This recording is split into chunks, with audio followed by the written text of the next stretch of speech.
Hi friends, ரொம்ப நாளாக கேட்டுட்டு இருந்தேன். முருங்கைக்கீரை பொடி தான் செய்ய போகிறோம். அப்படியே லஞ்ச் பாக்ஸும் எப்படி கட்டுறோன்னு பார்த்துடுறோம். சீரகம், மிளகு, தனியா லைட்டாக பொடி பண்ணும் போது ஒரு சிறு கசப்பு வரும்.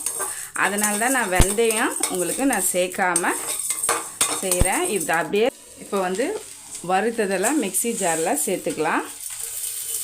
இப்போ பாருங்கள், செம்ம சூப்பராக ரெடி ஆயிடுச்சு. கொஞ்சம் சூடாக தான் இருக்குது, ஆற வச்சுக்கணும்.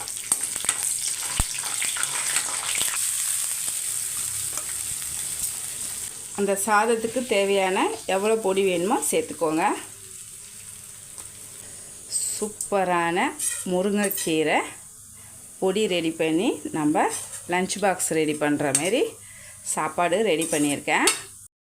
சூப்பராக முருங்கைக்கீரை பொடி பண்ணி லஞ்ச் பாக்ஸை எப்படி கட்டுறதுன்னு சொல்லிட்டு வீடியோ எடுத்திருக்கோம். அந்த வீடியோவை முழுசாக பார்க்கணுன்னா லிங்க்கு தரோம், பாருங்கள்.